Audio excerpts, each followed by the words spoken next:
Bida na patuloy lumalakas dahil sa Makina Kabanata 202 hanggang 207 nagpapatuloy. Galit na galit ito dahil hindi na kumpleto ang anyo niya, magbabayad daw ng mahal ang ating bida.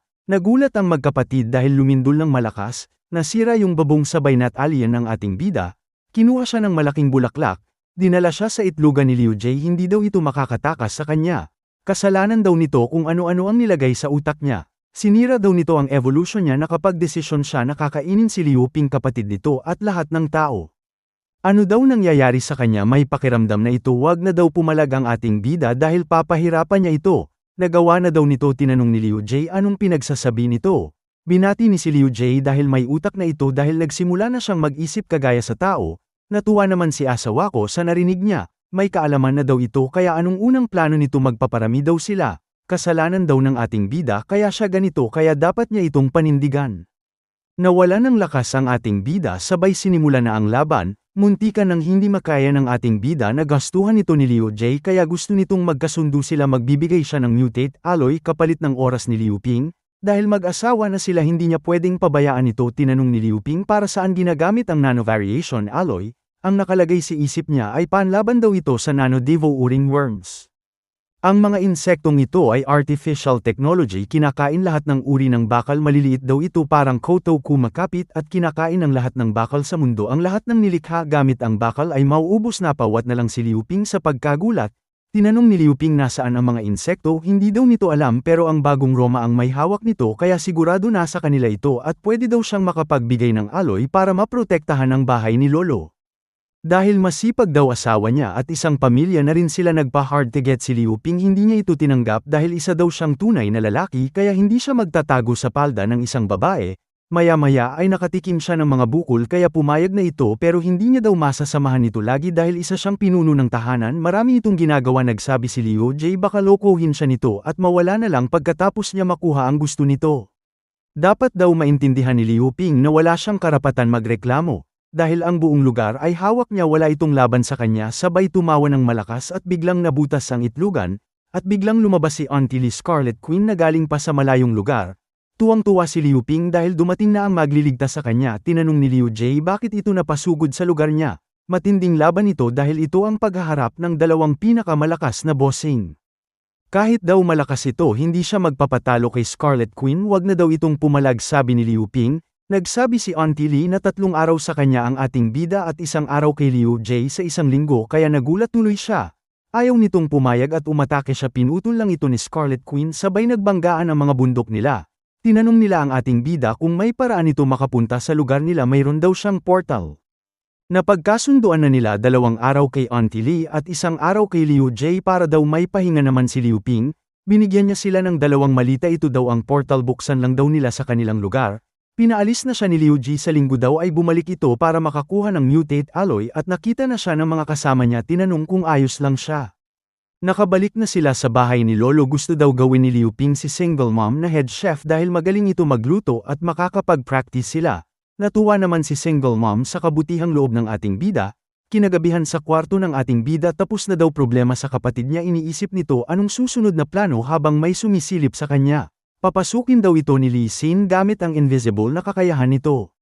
Napansin ng ating bida na parang may nagbukas ng pinto. Tiningnan niya kung sino ito, hindi niya alam nakapasok na si Lee Sin. Napakamot ulo na lang siya dahil wala palang tao pero may naramdaman siya. Tinalian niya ito, si Lee Sin lang pala. Papaano daw siya nakita nito? Hindi na sumagot si Liu Ping at pinarusahan niya ito. Habang busy siya ay biglang bumisita sa kanya si Kelly, may importante itong sasabihin. Magtago daw ito at huwag maingay, iniisip ni Lee Sin na gaganti ito sa ating bida. Pinatuloy niya si Kelly, nag-report ito magaling na daw si Sintong. Sinimulan na rin nila ang paggawa ng maraming bakuna at booster. Kalahati ng mga tao ay nabakunahan na at lahat ng gwardya ay may booster na rin. Ang problema nila ngayon ay kulang sila sa tao. Sabay nakaramdam si Liu Ping ng kiliti galing kay Lee Sin. Tinanong ni Kelly anong problema nito. Wala daw problema, ipagpatuloy daw nito ang sinasabi niya. Parang may problema daw ito. Nag-aaral si Liu Ping magsayaw. Nagpatuloy ito, kailangan daw nilang maparami ang mabakunahan ng booster. Walang problema daw ito sa ating bida. Nagtanong si Kelly kung may alam itong mapagkukunan ng mga tao at ano daw sa palagay nito ang mutant na halaman sa kagubatan. Sabay nagalit si Kelly dahil nagsasayaw lang si Liu Ping at hindi nakikinig. Hindi daw siya nagpapatawa, saglit lang daw, sabi ni Liu Ping dahil nakamit niya na ang tagumpay. Napakaganda raw sa pakiramdam dahil nasa tabi niya si Kelly. Nagbabalita ang mga Beiyarang media ayon daw sa Research Institute isang masamang grupo ang bahay ni Lolo nagalit si Liu Ping dahil pinapalabas silang masama ni Zheng Changsan Tambaloslo sa harap ng taong bayan. May bagong update na balita sinabi ng military fake news daw ang Research Institute sekreto na agent nila ang ating bida natuwa ang ating bida dahil tinulungan siya ng military malinis ang pangalan niya. May bago na naman balitang chismis abroad hindi na daw makontak ang bagong Roma balak daw nitong magpakawala ng nuclear na bomba at hindi alam kung saan ito tatama. Nagmaritisan si Liu Ping at Kelly tungkol sa bagong Roma kung totoo ito kailangan niyang asikasuhin ang usapan nila ni Liu Jie nagsabi si Kelly na kaaway daw nila ito. Nagkaroon sila ng kondisyon pagsisilbihan daw ito ng ating bida na patakip bibig na lang yung dalawang jowa niya. Makikipag-usap daw ito sa dalawang bossing bukas pero hindi daw ito magiging madali dahil noong unang pag-uusap nila muntikan niya na itong hindi makaya kaya kailangan niyang paghandaan ang dalawa. Tumawag si Secretary Sara may bisita daw sila si Virus nasa gate ng bahay ni Lolo. Lumabas ang ating bida para salubungin sila lalo daw lumakas ang karisma ni Virus sinabi nito sila na daw ang may hawak ng lugar ng mga salbahing tao umabot na daw sa 100,000 ang dami nila. Tinanong ni Liu Ping bakit ito bumisita kailangan daw niya ng pagkain, pangit daw pakikitungo nito sa mga bisita sa pintuan kinakausap kaya pinatuloy sila, namangha sila sa pintuan ng bahay ni Lolo, pagkapasok nila ay bumungad sa kanila ang maraming gwardya na armado, hindi daw basta-basta ang bahay ni Lolo mukhang mahihirapan sila makakuha ng pagkain pinagtrabaho ulit sila ni Liu Ping, sinabi nito na tumuloy sila sa loob totoo daw ang chismis na malakas ang bahay ni Lolo. Pagpasok nila sa gitna ng bahay ay napawaw sila masyado daw advance ang teknolohiya ng bahay ni Lolo, kung pagkain daw ang kailangan nila pupunta sila sa kape parisan ni Diwata at dumating na sila dito, si single mom at anak ni Auntie Lee ang pamamahala dito nagselo si Virus dahil bagong babae na naman binanggit ni Liu Ping ang lahat ng pagkain nila, sabay nagpainit ng delata si single mom sa oven, at ibinigay niya ito sa kanila na maiinit pa mabango at masarap. Hindi na nahiya yung tatlo at kinain nila ito na sarapan sila at nag-imagine, yung dalawa na pinapakain sila ng nanay nila, samantala si Virus ay nasa school at nakikipaglandian sa jowa nito. Habang masaya ito kinausap ni Kelly si Liu Ping kung jowa ba niya ito, masyado daw masarap ang pagkain wala silang budget dito yung mura lang daw kailangan nila. Pagkatapos ay dinala sila ni Liu Ping sa paggawaan ng armas, ipinakita nito kung gaano karami ang mga baril nila.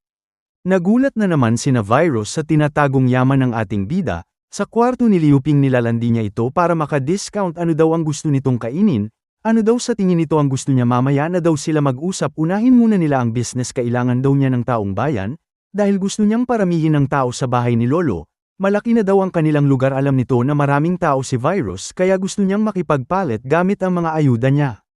Napayakap si Virus dahil sa tuwa marami daw tao sa kanila hindi niya kayang pakainin kaya maganda raw na ipagpalit sa ayuda human trafficking, malaki rin ang kanilang lupain gusto nitong humingi ng may tatanim, nagpatulong ito makahanap ng masustansyang palay pangkabahayan tumawag si Liu Ping kay Secretary Sara padalhan sila ng kamoteng kahoy sa loob ng 10 minuto, dumating na sa harap nila ang kamoteng kahoy.